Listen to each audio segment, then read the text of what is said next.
Et c'est votre magazine tant entendu, ça fait débat, c'est magazine politique de Télé 50. Nous sommes ici à Kinshasa, en République démocratique du Congo.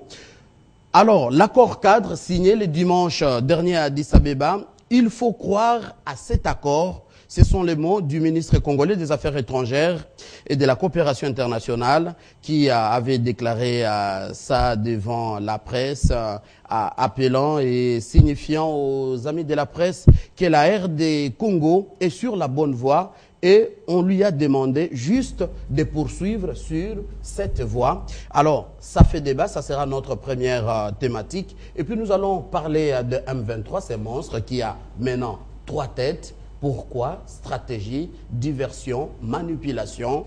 Ça fait débat, on en parle avec M. Kapika Joseph. Il est porte-parole de l'UDPS, opposition. Donc, vous êtes du parti de Tshisekedi. Soyez les bienvenus. Merci beaucoup. La première fois, ça fait débat?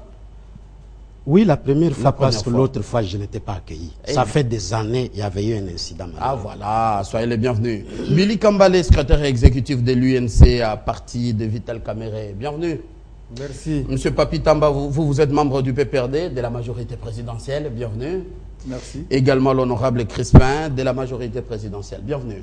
Merci. Alors, ça fait débat. Première question. Les ministres de la communication Lambert Mende et celui des Affaires étrangères Raymond Tshibanda qui ont appelé tout le monde à croire à cet accord cadre signé le dimanche dernier à Addis Abeba. L'UNC, ça vous va? Il faut seulement croire à cet accord ou y a amélioré? Non, nous ne pouvons pas dire il faut croire. Nous disons que d'abord nous saluons les chefs d'État de la région de s'être déplacés, le secrétaire général Ban Ki-moon, ainsi que d'autres personnalités comme Mme Dlamini Zuma. Nous leur félicitons pour s'être préoccupés au plus haut point de la situation et du sort du peuple congolais. Alors nous disons que cet accord comporte quand même un certain nombre d'éléments avec lesquels nous ne sommes pas d'accord, bien sûr. Lorsqu'on doit dire que le Congo, depuis 10 ans, a évolué alors que l'indice de développement humain démontre que nous sommes le dernier pays au monde, ça pose problème. Mais quand même, nous disons qu'au-delà de tout ce que nous pouvons reprocher à cet accord, il y a quand même certaines choses qu'il faut, les Congolais, nous puissions nous approprier ces choses-là.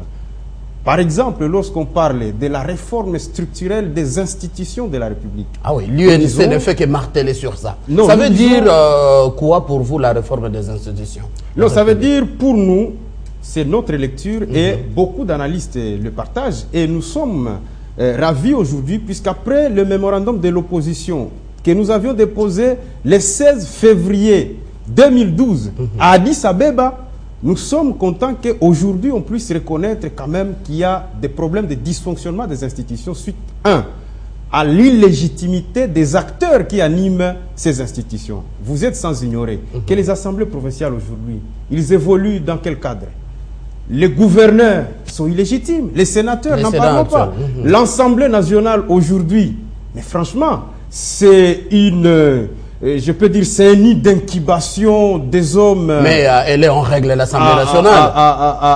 À morale peu recommandable, puisque la plupart d'entre eux, c'est des gens dont tout le monde connaît, ce sont des gens qui sont nommés, et les vrais élus ont purement et simplement été débarqués. Dans vos cadres aussi, vos députés aussi de l'UNC? Nous disons aujourd'hui, tout le monde le sait, et ce n'est un secret pour personne, que à l'Assemblée nationale, il y a des députés nommés. Ce n'est pas ça le débat, mais nous disons qu'il y a un problème qui se pose dans les institutions de la République et que donc, dans un cadre où il faudra que les Congolais se retrouvent pour parler de ces questions, pour renforcer la légitimité des institutions et qu'ensemble nous puissions regarder dans la même direction pour restaurer la confiance. Mais en un mot, vous saluez l'accord cadre signé à Addis Abeba. Donc nous disons, en clair, nous disons que cet accord est le bienvenu pourvu que les Congolais puissent s'approprier tout ce dont on a dit par rapport à la démocratie, la réconciliation, la réforme des institutions, la réforme des finances. Il y a quand même un certain nombre de choses qui ont été dites dans cet accord où il faut absolument que nous, Congolais, par la voie d'un dialogue national, nous puissions maintenant nous mettre ensemble et renforcer la légitimité des institutions pour que ces dernières puissent prendre maintenant des décisions. C'est déjà 4 minutes. Du peuple congolais. 4 minutes à tout et chacun. Alors, honorable Crispin Ngoï, déjà on a commencé par attaquer votre Assemblée nationale et d'autres institutions. accord cadre, ça présente plusieurs avantages pour vous, selon vous, pour la RDC? Merci beaucoup. Je crois que nous n'avons pas droit à nous éparpiller. Nous avons droit à regarder les choses en face. L'accord cadre a été signé par les différents chefs d'État. Cet accord a nécessité la présence du secrétaire général Ban Ki-moon. Donc ce n'est pas une chose qu'il faut prendre à la légère. Si les différents chefs d'État ont préféré quitter chez eux, abandonner leur lourde charge pour venir se réunir à Addis Abeba afin d'analyser les problèmes congolais, donc il faudrait qu'on le respecte. Le problème congolais, c'est lequel? Vous savez que depuis que la législature a commencé, l'action de développement amorcée par le président de la République et son gouvernement était sapée, était bloquée par la guerre de l'Est. Avec la guerre de l'Est, on ne pouvait pas, le gouvernement et le chef de l'État ne pouvaient pas continuer à travailler. D'où la paix était indispensable. Et quand les différents chefs d'État se sont réunis, si vous lisez l'accord cadre, vous allez vous rendre compte qu'ils se sont beaucoup plus préoccupés de la paix. Ils ont demandé dans l'accord cadre à ce que tous les différents, ou bien les différents voisins, ne puissent plus jamais s'ingérer dans les affaires du Congo. C'est clair là-dessus. Ils ont demandé à ce qu'aucun voisin ne puisse jamais appuyer la rébellion dans le Congo. C'est positif pour nous. C'est pour dire qu'ils sont à la recherche de la paix. Ils ont demandé aux Congolais de continuer leur programme. Ils n'ont rien imposé. Les Congolais avaient leur programme que les perturbateurs étaient venus perturber.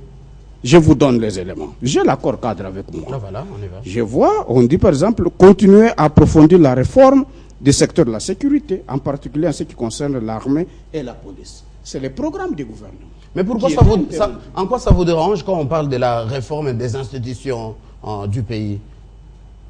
La réforme des institutions du pays, ça veut dire quoi? C'est dit dans l'accord.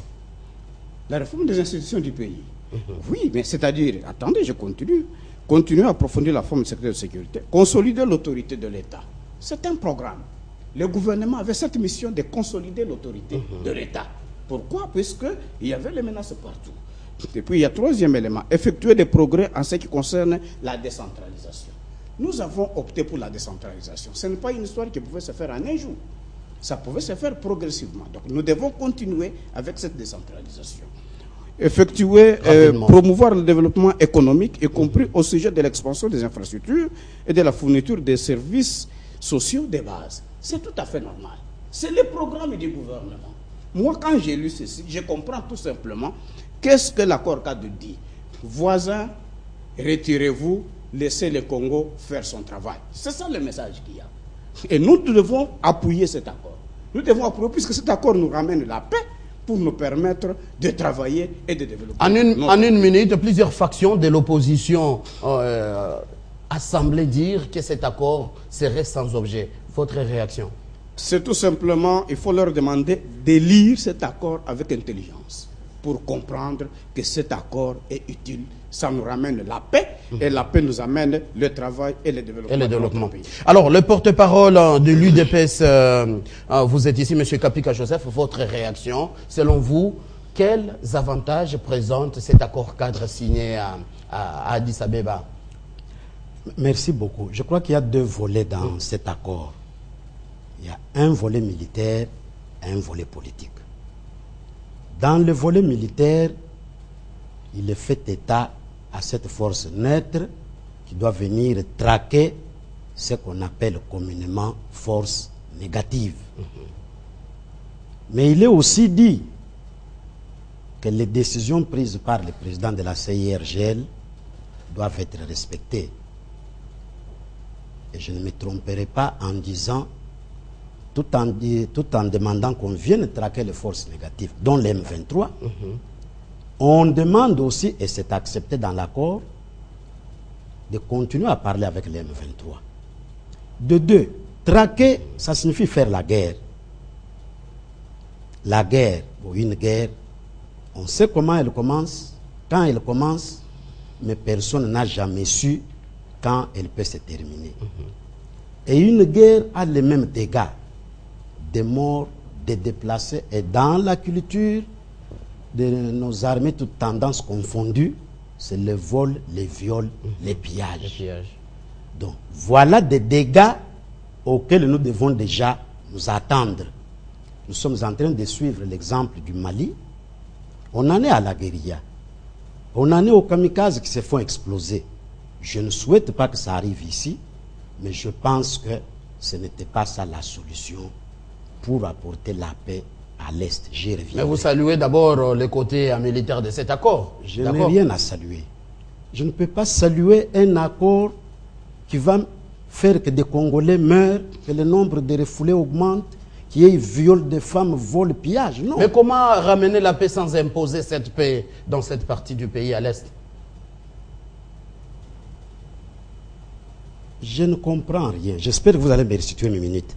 Parce que vous me posez des questions. Là, vous allez laisser les amis parler. Ah, voilà, on y va. Ok.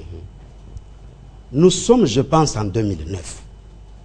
Le CNDP fait pratiquement la même chose que son enfant M23. Qu'est-ce que Joseph Kabila avait dit? On lui demandait de parler avec ces gens. Il a dit, je n'ai que faire des négociations. Je n'ai que faire des dialogues.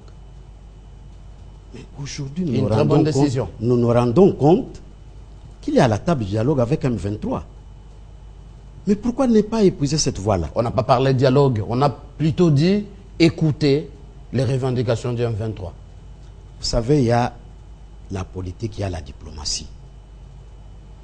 Quand un groupe de chefs d'État vous dit écoutez, on ne vous a pas dit allez écouter et rentrer dormir.